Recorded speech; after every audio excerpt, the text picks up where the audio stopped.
Welcome to the Art of Software. Today's episode is on software ROI. This is the preamble before the show begins.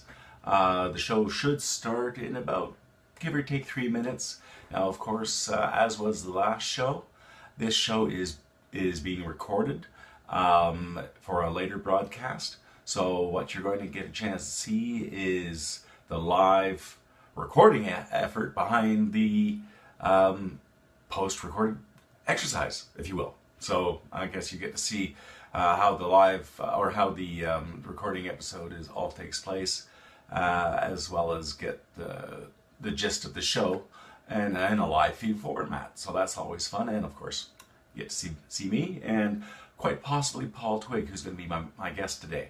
And I'm actually very excited to have him on board. He's a great guy, and I've had him on before. Very knowledgeable, very informative fellow. And a great guy to talk to for this subject matter. So that's going to be awesome. Another point back to last week's show, that was on securing your applications. And we had a really interesting fellow on there, a fellow I've come to know a bit better, by the name of Stephen Bryant.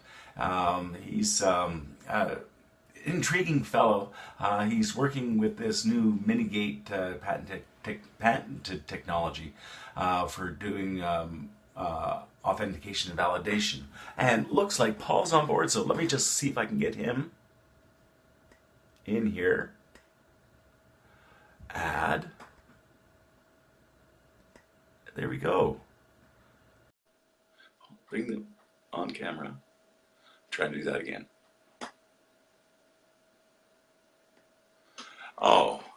Oh, there he goes. He's adding. He's taking a moment's time. Hey, that's awesome, Paul. It's kind of working. It's working slowly. But so Paul's going to be coming on board. So he's going to be helping me through this little bit of a preamble. Hey, there's Paul. Hey, awesome. How's it going, Martin? Very good. Oh, and you can hear and see me just well? Absolutely. Perfect. Okay, this is going to be great. Okay, so we just got a couple of minutes to kill here. I'm just going to wait for Voice America to call. I was just talking about the last show I had was with Steve Bryant, who is championing this new Minigate software, or it's more of a patent. So it's a concept, an idea behind encrypting or hiding, obfuscating the key presses that you make when you're putting in your password. So it was just kind of, it is more of like Mahjong, if you will, with tiles with all the different pictograms on there, numbers and other things as well. And then you just pick the tiles that represent your password. So it's really kind of cool. So I'm going to have a demo of it later on my site. But anyway, looks like we've got Voice America calling in. So yeah, hi, how you doing today? Awesome. Who's this? This is Josh. How about yourself? Very good, Josh. This is Martin Lacey. Good deal. And we've got Paul Twig as well on the line. I only show you right now. No, you need to call him. Here's his Skype name. All right, go ahead. I sent it to you. Oh, okay, there we go. All right. I was going to turn my sound down slightly. Calgary, Canada, or in the United Kingdom? No, Calgary, Canada. Okay. Oh, there's like 12 of them on there. All right. Interview with Martin Lacey. Yeah, in the future, if you send those to us, like send us an email like a day before, that way we can try to get them on our contact list ahead of time. Because sometimes people don't get it. You know, Skype is not always that reliable. No worries. We've actually had Paul on the show a couple of times, so know this connection works.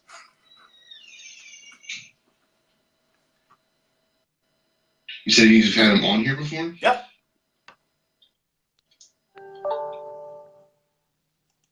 For a pre-record? No, not a pre-record. Oh, okay. No, it wasn't pre-record. Last time it was live. Okay. Should be all good now. Okay. Let's see if I can just. Do you already have him on your contacts list? Yes, I do have him on my contact list. Okay, you want to try just adding him in because I don't know if this request has gone through or not. It's saying that I can't contact him yet. So Let's see. How do I add him in?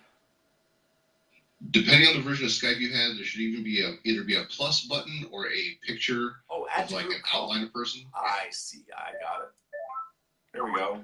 There's 30 million different versions of Skype, so you never know. Yeah. Which one anybody has. Hey, Martin. Okay, I think we got him. Excellent. There we go. Yep. Perfect. Sweet. All right, gentlemen. Let's go ahead and do a sound check real quick. If I can have each of you go ahead and say your name and count backwards from 5. Okay, I'm Martin Lacey. 5, 4, 3, 2, 1. I'm Paul Twig. 5, 4, 3, 2, 1. All right, guys, you sound good. Let me get a little more info from you, then we can get started here. What is the broadcast date for this show? It is to be determined. This is a pre-record. I'm not too sure when it actually is going live or is broadcast. All right. And then how many segments do you do? We'll do 3 segments. Or is it 4 segments, I guess, right? Or I confused. 3 commercial breaks, 4 segments, I guess. So you have 3, okay.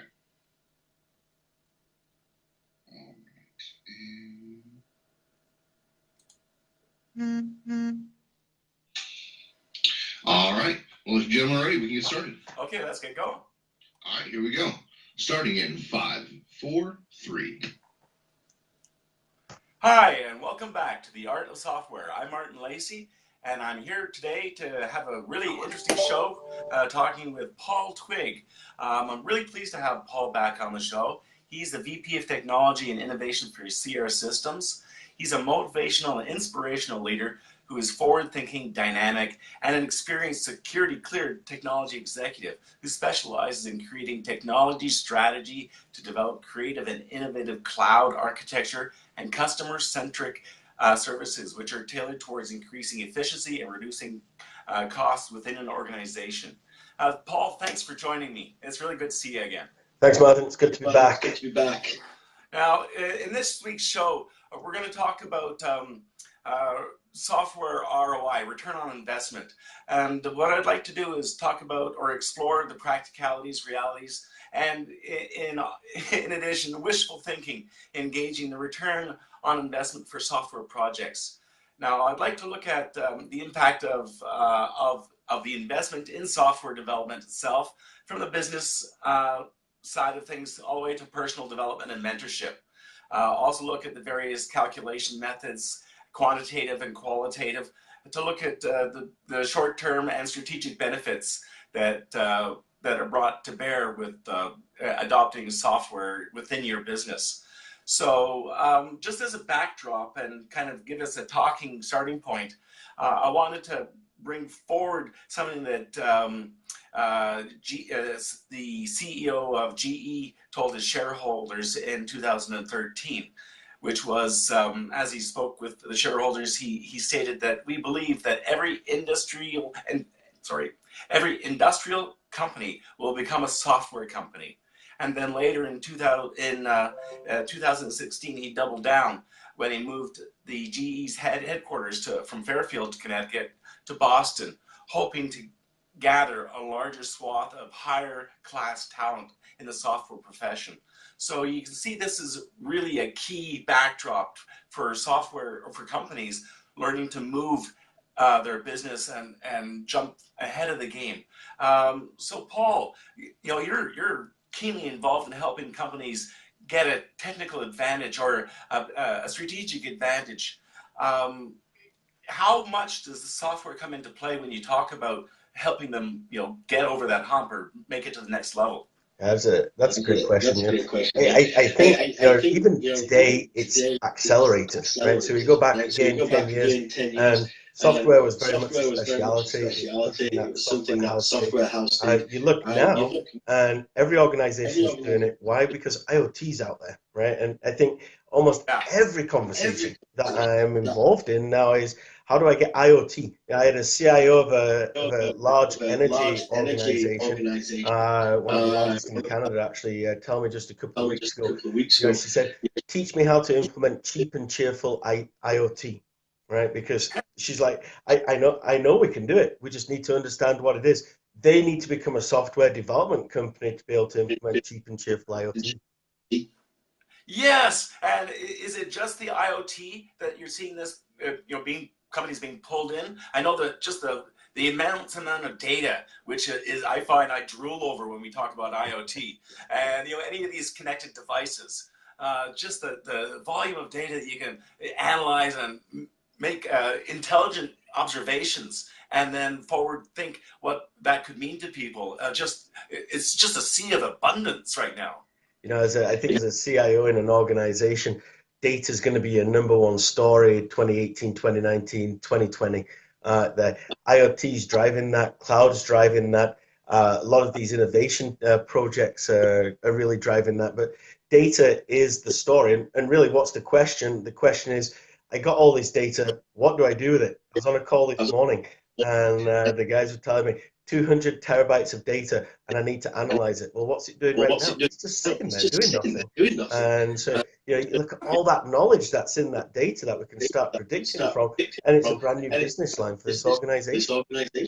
Yeah, and that's really the thing, just the volume of data that now is just at the fingertips. I mean, it was out of reach before, and now in this past 2 years or so, we're starting to see not only be able to get at that data, but also to present it, manipulate it, and do intelligent things with it, analyze it. It's looking at the anomaly detection or the pattern inside that data, right? So I think as humans, we can detect those patterns fairly easily, but the volume of data doesn't allow us to detect those patterns. And this is why, the CEO of GE, when he made those comments about becoming a software development company, that is reality now for the majority of organizations. How do they go through and implement these large-scale data projects that are making it possible for them to make new business lines, right? They have to become a software development, take that data right from its raw format all the way into something that can be analyzed and understood well. Yes, and so when companies come and talk to you and they realize that there's this massive amount of data, they're great potential. What kind of companies are the first ones to start seeing this? Or do they already have devices out there, or are they medical side? Because there's all kinds of devices out there already, or are these up and coming companies that are looking at the opportunities with new devices? It's interesting is that question, because typically you look at government organizations and say, they've got to be wise in spending taxpayers' money, so they're not always on bleeding edge technologies. What we're actually seeing though is, because governments collect that much data, it's actually governments that are leading the charge with some of the new technologies that are out there. We're also seeing privacy become an issue, right? So especially here in Canada, as organizations try and look at what data they can collect. You look at facial recognition as an example, something that's now exploding there. But what happens to that face when it gets stored on the internet? Is it secure? Can it be used elsewhere? So, for example, with one client, now we're looking at implementing blockchain with facial recognition and doing a whole bunch of stuff around identity. That's really cool. And how are you finding the integration with blockchain then? With all this real-time data, because blockchain has got all these inherent performance restrictions just to get on, just to submit your activity. Performance restrictions and a whole bunch of other restrictions, right? So blockchain's not a transactional database. You look at the immutability of it, and it becomes all about the trust. So these large monolithic databases that get built by, especially in governments, but by large organizations, that question of who can I share that data with and what can I share that data with often results in a 10-year privacy project of trying to figure out how secure the data is. can take that data and put it into the hands of the holder of the data, the client, the individual that owns that data, they can then be responsible for deciding where and when it should be shared. And that's ultimately, I think, what the blockchain is enabling, is that trust between, again, another reason why every organization, even non-IT organizations, need to become software development companies.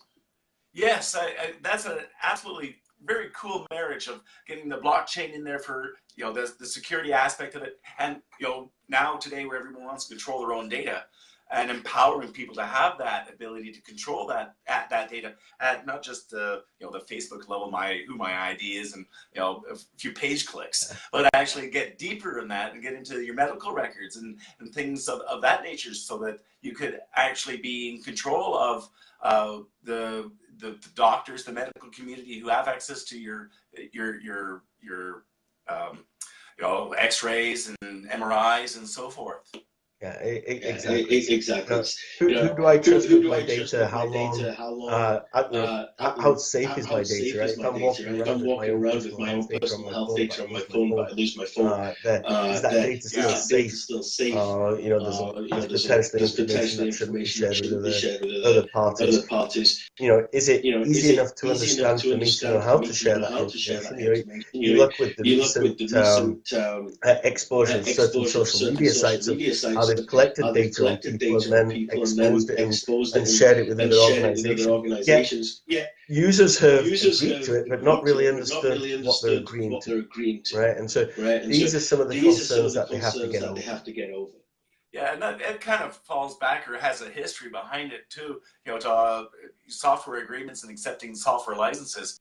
They've gone so long, and all you do is look for the little checkbox at the end somehow or other and click it on. So we've all become kind of, you know, droned into this repetitive nature dealing with software. Yeah, of course it's good. I can't use it unless I say okay. Yeah, I'm not a lawyer. I don't know how to read those things, right? I think that's the general concept. Mm-hmm. And you know, so, you know, empowering people to take that control, I think, is a real absolute benefit to this kind of technology. When you talk with your government or organizations, I think we were going to have to go for a break there, Paul. I got a warning there. I think we got 1 minute left, so let's just see where we can go with this. Sounds good. So in talking about the adoption of the cloud and trying to move government type organizations to the cloud, and dealing with all those, you know, fears of jeopardizing the data there. How do you broach that topic? How, you know, security is so important, and so governments are they like building software themselves? Are they hiring consultants such as yourself to come in and help them move that rock along? Yeah, you've seen a massive increase in that security profile, right? Because the focus now for a CIO is not ultimately on how do I stop people getting at my data. It is how do I control access to my data. And there's two very different questions, right? 10 years ago, I wanted to make sure nobody ever got access to my network. Now I need to look at how do I control access to my network, knowing full well that people will get access to it, and being able to monitor the data that comes off. Maybe when we come back after one of the breaks here, I'll share with you what we consider the 5 C's of innovation, and ultimately what we think organizations should be looking at when we look at identifying the value of software development inside those organizations. Excellent. I think that's exactly what we'll come back to. That sounds fantastic. Thanks very much for joining me, Paul. We're just going to take a quick break. We'll be back with Paul Twigg from Sierra Systems. This is a very interesting and compelling show. Hopefully, people will be empowered to join the software movement.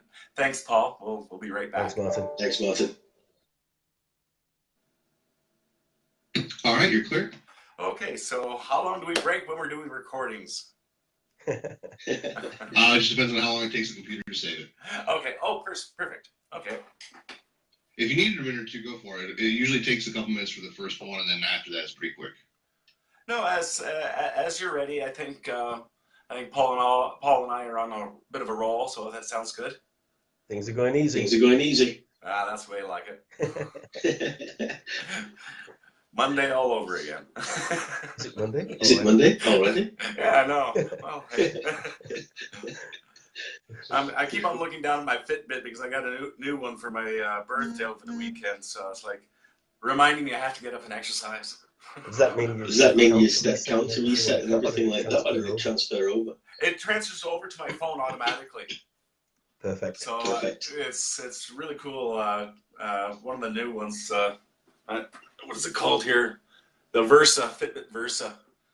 So it's I don't know how to use it all yet, but it's tracking me. That's awesome. That's awesome. So what's your step count hit for the day?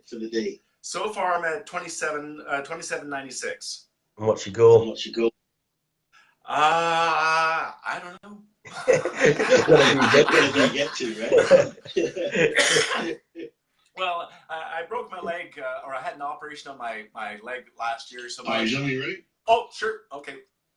All right, here we go, guys. 7-2, 12 minutes, starting in 5, 4, 3. Welcome back to The Art of Software. I'm here talking with Paul Twigg, Vice President of Technology and Innovation at Sierra Systems.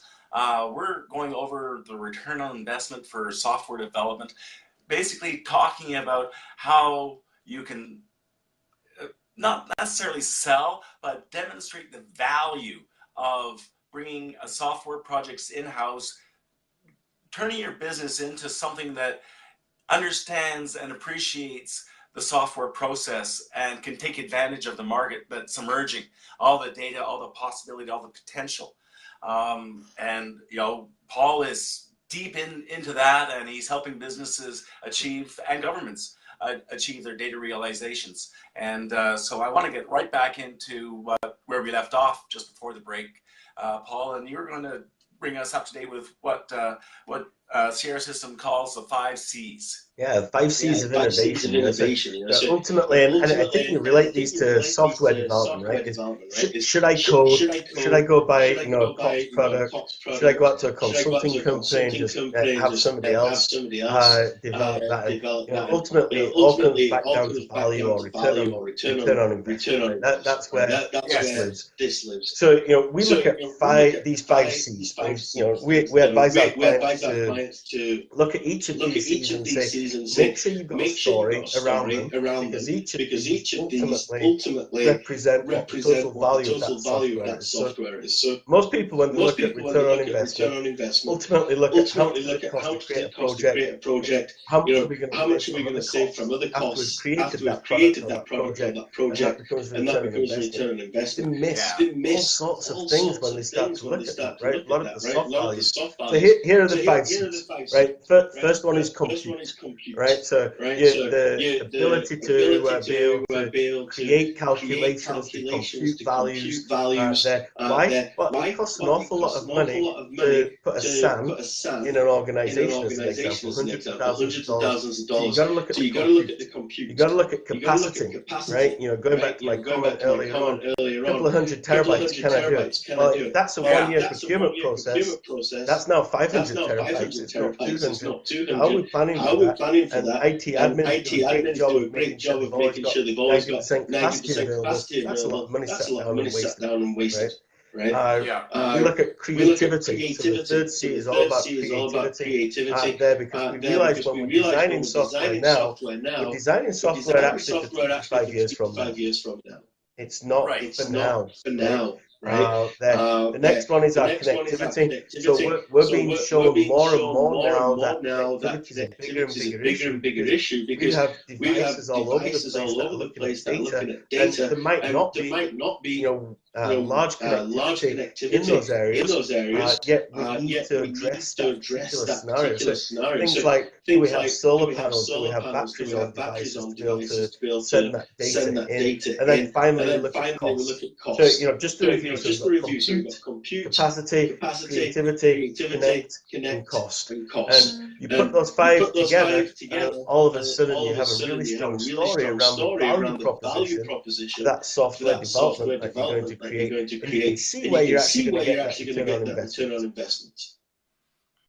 Okay, so you don't even need to look at the year over year, because when I would think about return on investment and the cost or the benefit for building software, of course, I'm not really at dealing it with at the organizational level. I'm looking at the actual code level, the project level, and when we're dealing with object-oriented technology, of course, reuse level.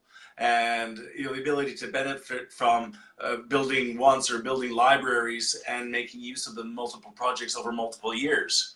But from what it sounds like, when you're looking at it from the 5 C's of this creativity or this competency, you're not really looking at that reuse aspect of it.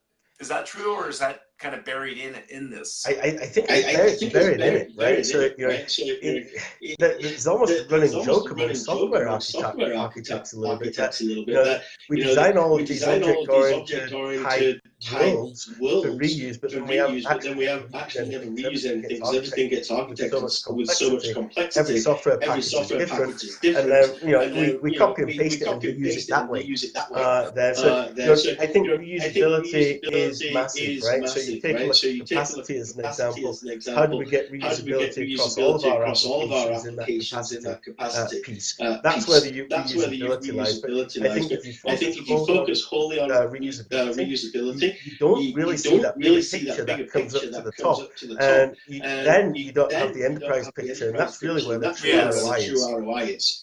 Yeah, and as I was even saying it, I was experiencing self-doubt, because as I was talking and as you were talking, I'm thinking that, well, yeah, there's a lot of cut and paste, and yeah, really what it is, it comes down to knowledge. And that's it. That's exactly right.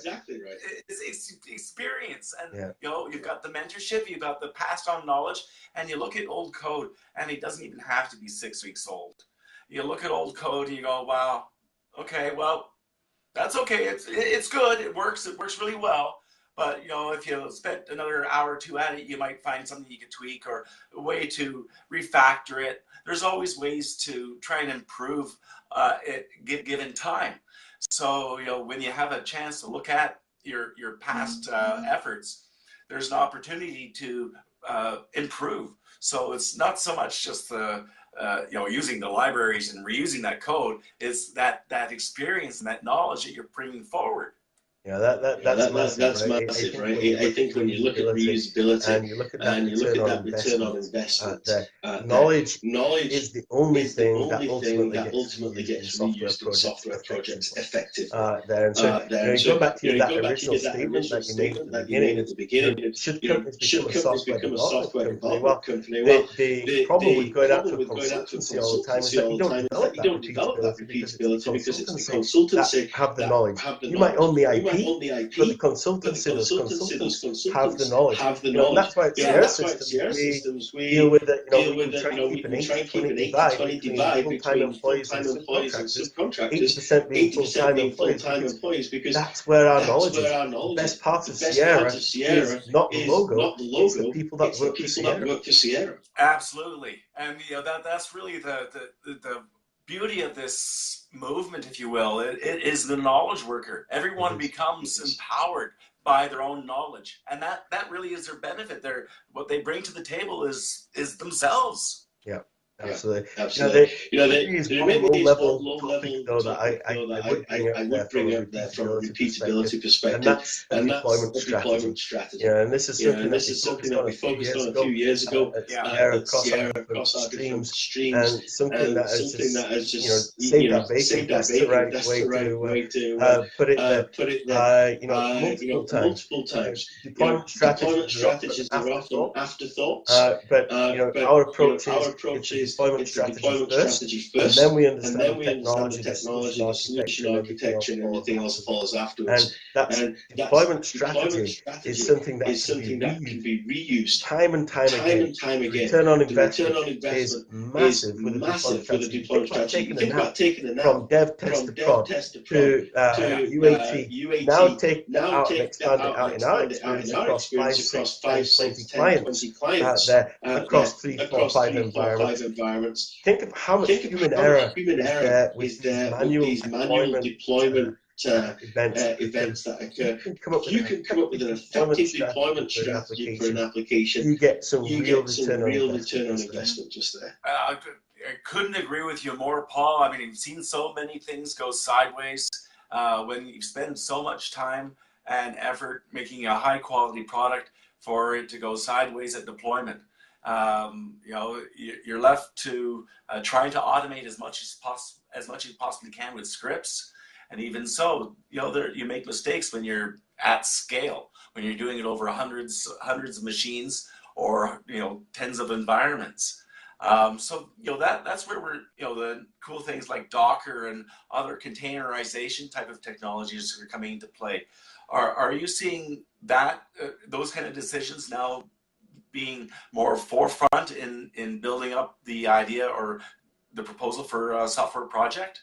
Yeah, I think we're a little lost right now, right? So in the geek space, container technology is taking off, and it's something that's well understood. In the operational space, it's not something that's that well understood yet, right? Still, I would say it's teenage infancy as a kind of technology there. But this is ultimately where DevOps is coming out of, right? And being able to marry these two worlds together, if your operations, being able to build in a container, and we don't care where that container goes, right? We don't care what kind of system it's going to move into. So this is an absolutely big ticket item. And again, as you look at this maturity of software development inside an organization, if you haven't considered containers, you haven't got that deployment strategy, chances are you're not doing software development. Chances are you're not getting any form of return on investment there, but you're spending a whole bunch of money. Right. And, so how do you take I mean, we've got different sizes of organizations, of course, that we have to be concerned with. The small ones are easier to adopt and move, and then the large ones have, a real legacy to try and pull around getting into software. Perhaps they got more resources, but it's still a much greater and daunting task. So, how do you deal with those two different types of organizations when you're trying to get them to approach software in-house, bringing in consultants and the experts to help them? How do you push them along? Helping them understand where their SME is, right? I worked with an organization several years ago. I got injected into a project that was being going for about 6 months. It had about 12 months running on it. The client came back and said, look, we don't have a clue really what's going on. So they brought me in to help with the vendor. First thing I asked was, give me a scope or a vision document. Where are we going with this? And the comment came back with was, well, we don't have it. We're waiting for the vendor to do it. And I'm like, you guys should be the ones developing this. It's got to be this. It has to be inside that organization. Yes, and I'm having experiences with that with larger organizations, trying to find the evangelist, if you will, at the C-level, in the C-suite that wants to champion this and be on board. And it's a real tricky path to walk. We're going to have to take a quick break, Paul. We'll be right back. Hopefully we can deal with some of our sound issues. I know we're getting a couple of echoes and things like that. So we'll try and resolve those during a break. All right. Thanks, Paul. We'll be right back. Thanks, Martin. 3, 2,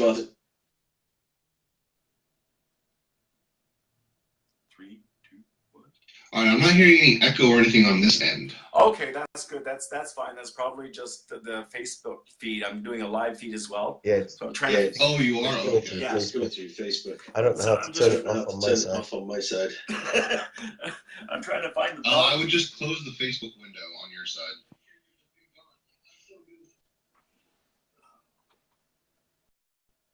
Yeah, because if you're hearing double audio, then just close that Facebook window while you're recording. Yeah, I've come out now, Martin. Oh, okay. I was down underneath my desk trying to find the volume for my speakers. Do you want to try joining again, Paul, or? Well, I don't know how to disable the mic on here. Yeah, no, I've been hitting volume control on my phone and then volume control on Yeah, because everything. I turned all the volume control down on mine, and it didn't work. Yeah. So I was going live. So it doesn't matter about the Facebook stuff. My brother in England pinged me and said, "Hey, there's major audio feedback on your live session. What are you doing?" Oh, that must be Andrew. Yeah. Oh, very good. Well, hey, love to have a listener out in England. Awesome. Yeah, he works for Oracle. Really? Well, that's families are all in technology now. Everyone seems to be touching it. Even. Let me know when you guys are ready. Okay. So I'll just stay off the feed. Okay, Paul, and we'll just kind of go from there. Alrighty, so I guess we'll get started again. So go ahead, let it lead us in. All right, here we go, guys. 12 minutes starting again in 5, 4, 3. Hi, and welcome back to The Art of Software. We're talking today with Paul Twigg from Sierra Systems. He is an evangelist at the oh, I gotta get this over again. Paul is. All right, 1 second. Let's go ahead and just restart. Start over again. All right, here we go. Hi. Ready? All right, here we go, buddy. Okay. In 5, 4, 3. Hi, and welcome back to The Art of Software. We're talking today with Paul Twigg, who's the VP of Technology and Innovation at Sierra Systems. Paul is helping us navigate the waters and understanding how to demonstrate the value of software within business so that they can adopt the mindset of building innovation into their business through software. Now, it's a tricky sell or tricky thing to try and get the C-level suite, the executives, to understand the benefits of making software as a not just a tactical choice, but a strategic choice, and how you move your company so that it can adopt software practices inside so that it can help build its vision of where it wants to go, getting whatever resources it needs in order to make that vision a reality. So we're going to continue on our conversation with Paul and how we pull those operational aspects into an organization. We were just talking about DevOps, which is the development operational aspects of software deployment, a critical aspect of making sure the process is repeatable, as well as shrinking the time frames for that delivery cycle. So as you see, the large organizations are now adopting cloud and cloud computing, are doing releases continuously. So that there's that whole continuous deployment cycle that small businesses to large businesses haven't really been able to grapple themselves around unless they're a major software organization. So, Paul, how do you get this concept of continuous delivery or the DevOps mentality into the C-suite? Yeah, I think you nailed it there again, right? So in large organizations, it's so easy for companies because they have the resources, the capacity, the time to be able to put into developing processes and policies, purchasing tools, to be able to put these things into place. Your small organizations, they don't. And when you go into your C-suite and say, hey, I want to build a software development division in the organization because we've got something that's rinse and repeat, something that can ultimately be used as IP in the organization that potentially we could resell, it's not seen as something that has extreme value in the organization. It's like, no, here's some capital expense. Go out, find a consulting company, which we're happy for as Sierra Systems, but ultimately is it in the best interest of that organization? So you have to really identify value as in that long-term dollar amount that we're going to be able to bring back. Can I share an example with you? Oh, please.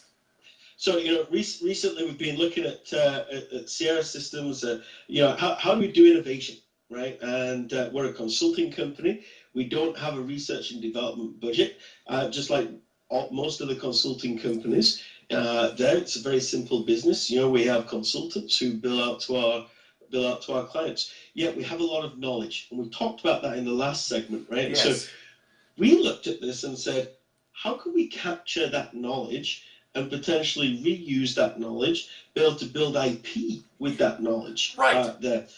And so we created an innovation program where we could start to build innovations off the side of our desk a little bit, but under a very structured process. This required centralized tools around Visual Studio, VSTS. It required central tools around documentation in Teams.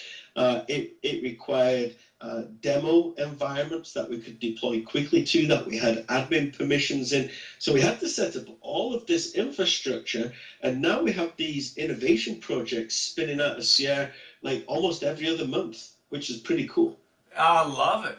So you're spinning off internal projects to do cool innovations, and do those innovations then translate to something you propose as a concept or an idea to a customer when they're struggling, trying to figure out how to flesh out an idea? That's exactly right. They become the demo of what we're trying to present in form of an idea. And anybody can build a PowerPoint deck, but if we can actually show something that's working, then ultimately we have a problem. And this actually happened to us last year, where we had a big internal rah-rah with our architects, and we were talking about facial recognition in Microsoft Azure, and talked about how cool it was, and we started prototyping some stuff and looking at it. And within a week, no kidding, within a week, one of our sales guys had gone out to a client, identified a problem, mentioned to that client that, hey, we think there's a potential solution here. So, super smart guy were able to put two and two together, and all of a sudden we're there demoing, and now, fingers crossed, next week we're up for a Microsoft Impact Award at the Inspire conference. Wow, that's really awesome. I mean, that's really the way to drive innovation, though, Paul. That's really good to hear. Yeah. So, and ultimately we look at our internal cost, and there has been an internal cost, but our return on investment is something that's very easy to measure, right? And so, I guess the point, that I would always look at when we look at ROI is, the hard skills of ROI, that cost versus, cost that it's taken away. Maybe you've custom developed an application, and before that you were paying subscription costs. Looking at that ROI, that's pretty straightforward, but that's not the true ROI of a software development project. You've got to look at those soft skills too. And those soft skills, like the deployment strategies, how long does it take for your infrastructure team to be involved in the deployment of an application? OCM is another piece, the organizational change management.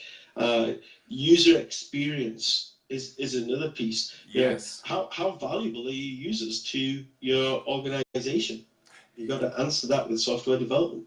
Yeah, and I find that even in large organizations, providing the resources that have the domain expertise, allowing them to be pulled away from their job, which is what their expertise is, and participate in the project so that they that value, that expertise can become the intellectual property that the company now possesses and becomes an asset, not just a walking asset that leaves the door every day. So how do you play that into it when you're talking to the executives, making them understand or appreciate the assets that they have within the building and garner that intellectual property and make it something that the business can benefit from? Yeah, so I'd go along and say that, that's twofold. Number one, you've got to put a value on the knowledge there, so we'll keep coming back to that knowledge piece. Yeah. And, so for example, we developed a solution accelerator to do intranets in SharePoint, not a product, it's a solution accelerator. And we get asked all the time, well, couldn't I just develop this myself? As we're trying to sell it into clients. And the answer is, yeah, you could. You absolutely could go develop it yourself. Mm-hmm. If you've got a team of 6 SharePoint developers and 6 months of budget to go and do it, right? So, it ultimately becomes that cost of that knowledge. But the second point, which is more important, is I think this is your retention policy, right? Especially in IT projects, but I think across the board, where if you can enable your teams that are having ideas to be able to mature those ideas into something that can be recognized as helping develop and change the business, the C-level execs will be involved in those decision-making pieces. For example, our COO at Sierra Systems, Pat Kaiser, is hosting an innovation meeting at Sierra, an internal meeting in just a few weeks, where she's now encouraged all of our different locations and markets to stand up and present all about innovation at Sierra, because it's such a hot topic there. Our C-level execs will buy in when they believe there's value, right? And when we put that knowledge, we put a number to knowledge, i.e., if one of these people leave us, it's going to take X amount of time to go redevelop that knowledge. Mm-hmm. On top of that, look at retention. I think you have an extremely compelling story to go out to the execs with. Yeah, that makes sense to me. Do you have any opposition to that, sales job, if you will? Do they buy into it? Do they see the value of their people? And of course, the value of systemizing or articulating that expertise so that they can have a product or an aspect of a project that does what they need to do? There's always opposition, but that's what makes the job fun, right? You've got to be able to build that picture, and that phrase of, a picture speaks 1,000 words. They tell my teams all the time, if you've got more than 4 bullets on your slide, nobody's listening. Right? You've got to be passionate about your technology. You've got to be able to see the future.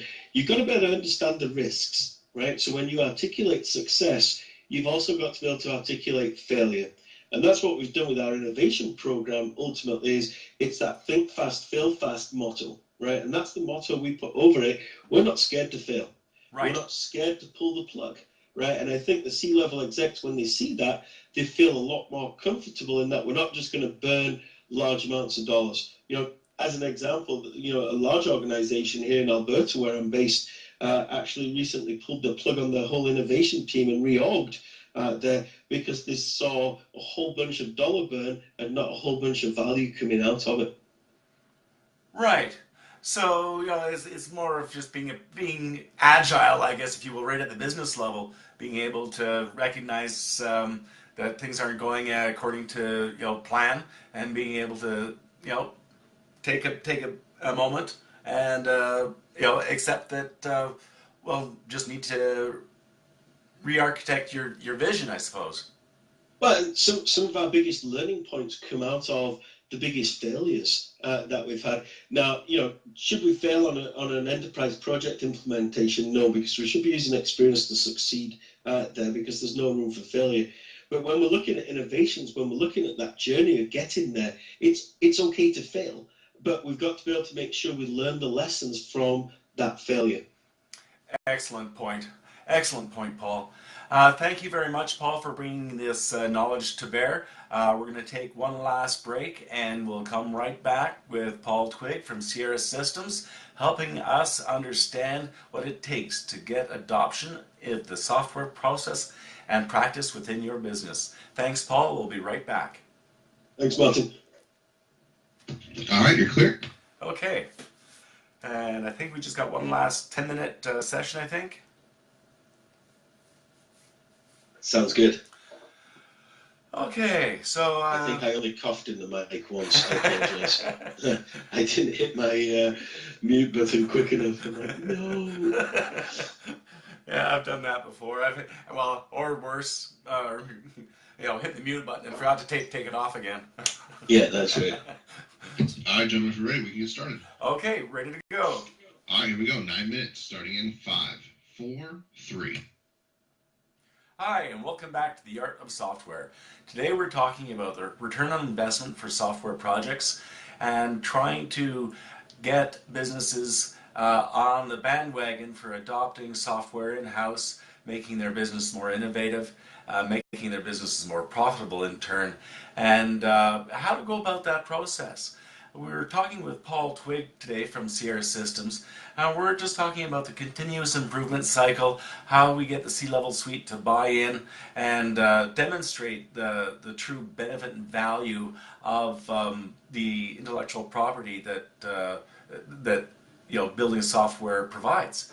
So, Paul, when we talk about intellectual property, how easy is it for businesses to recognize that there is value, there is intellectual property in the software that they're proposing or that they might be running their business on?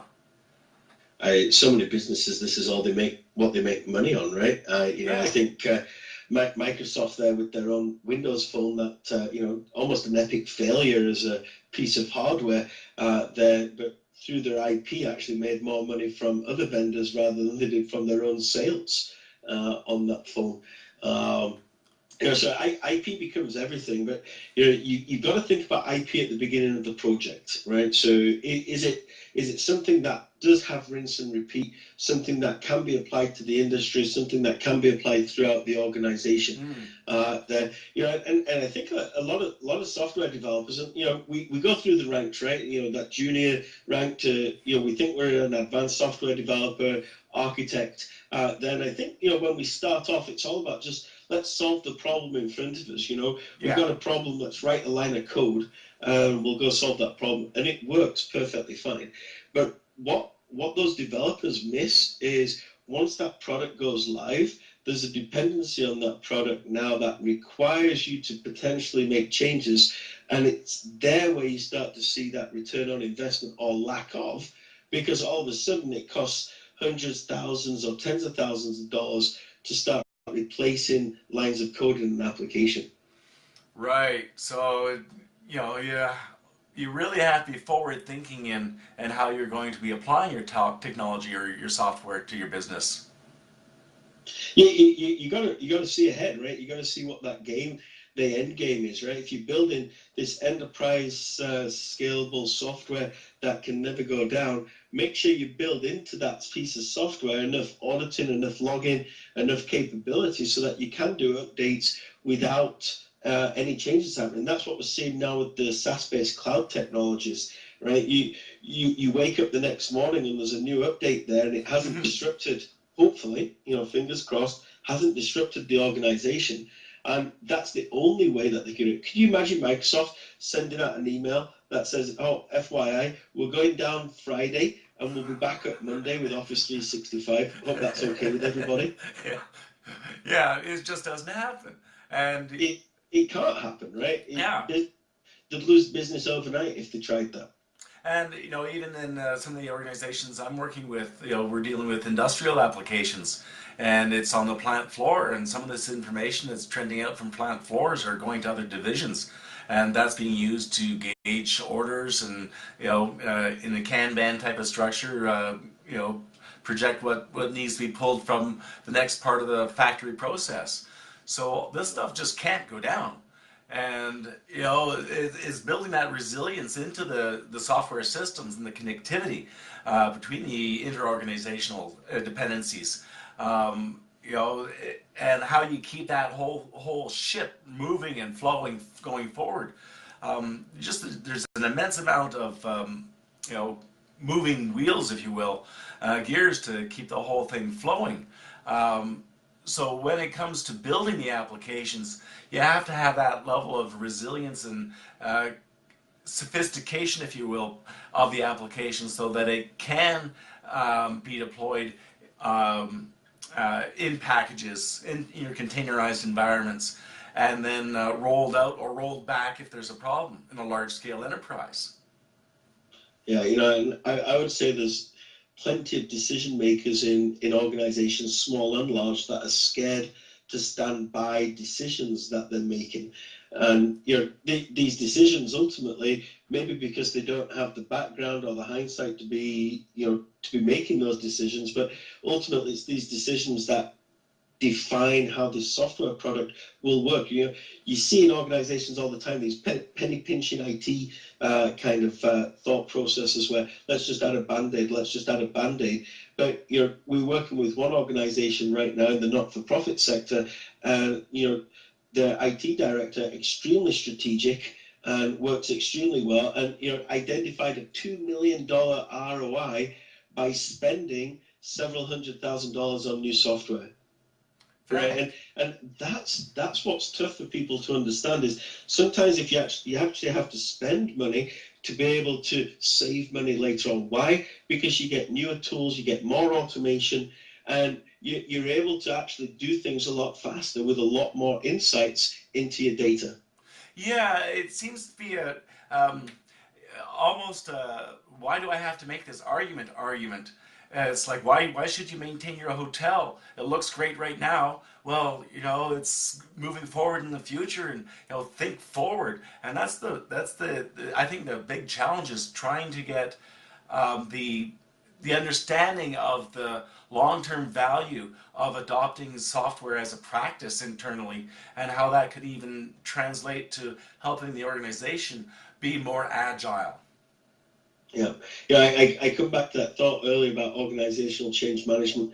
If you have a good strategy around organizational change management, ultimately, I think you'll be able to buy into a piece of software, right? Because your end users are going to use it, and there's going to be value there. If it's just a bunch of IT folk rolling out a piece of software, unless it's something that everybody's shouted for and you've developed the perfect piece of software, chances are it's going to be used for a little bit of time, and then it's just going to stop being used. Take a look at the models on the App Store, around gaming, right? Oh, yeah. Sometimes games are used and sometimes they're not used. Yeah, and I think that's I guess the downside of software development. If you don't get the right people on your project, and I especially mean the domain experts, the people in your business, to be part of the project, then you won't realize the true potential, and you're really, it becomes an IT project and not really a business project. Yeah, it doesn't. Ultimately everything is driven by the business. Even in an IT consulting company, we're IT people. Everything's still driven by the business. If there's no value at the end of it, then why bother doing it? And there's lots of really cool things that we can do, but if there's no value, don't do it. And if there is value, define it well enough for your C-level execs to understand. That's a beautiful way to leave this topic, I think, Paul. The value is, making sure that what you're building will be used by your community at large. Get them involved, and there's no point in going forward if you're not going to be bringing value to the table. There's lots of things we can build, just have to build the right things. So I think thank you very much, Paul, for helping us articulate that need to get businesses on board and understand what software can do for them, and what they can do for their business by adopting software in the right way. So thanks again, Paul. It's been wonderful talking to you. I hope we'll talk soon. Thanks for having me on, Martin. Thanks again. We'll be back in a couple weeks' time with the next episode of The Art of Software. Thanks again. I'm Martin Lacey from Lacey Software Technology Corporation. Take care. See everybody. You're clear. Awesome. All right. Thanks very much, Paul. It's been great talking to you. Anytime. Hope I didn't ramble too much. There's so much in this conversation I wanted to touch on. There's so much of it. I mean, really. But thank you so much. It's helped me try and think about what I have to do to try and sell some projects or not sell them, right? It's the hardest thing out there, that's for sure. Yeah, that's what I find. Or especially in an industrial You gentlemen both have a good day. I'm going to disconnect and get to the next show, but you have a good one. No worries. Thank you very much. What I'm finding is, just getting the not necessarily the buy-in from the people on the floor, but getting them to be allowed to spend the time to build the products that they want. And that's really, you got the domain experts, you got the IT. Now we just need to get C-level in there to say, yeah, we need to take that person off that resource or that role for a little while and get them to participate in the project. Well, you got to get bringing your C-level resources in, I'm not sure is even the correct correct way. You got to have a way of describing that value, right? So Right. in organizations, having a good product manager is 9/10 of the problem, right? So, you know, your product manager ultimately is the one that has that passion. That, you know, my expectation at Sierra is, if, you know, Pat, who I report into, the CEO, comes into my office and asks me about a project, I got to know where that project is. I got to know problems. I got to know, you know, the roadmap. That I don't want to get blindsided, right? Yeah. I need to stay one step ahead, and so, you know, ultimately that's the way I try and operate. Yeah, I appreciate what you're saying. I am struggling trying to get that product owner to be one person. Yeah, it is tough, right? So you gotta play the political game inside an organization, and you've got to play the technical game as well, right? To have enough clout Yeah. in the. Yeah, and I think it's trying to, if you don't have the clout, demonstrating value, getting people to buy it in, you know, from the ground up. There's all these different ways to try and get in there and demonstrate that, you know, you've got a really good idea here, and, you know, volumes of data that are just at their fingertips, ready to be capitalized on.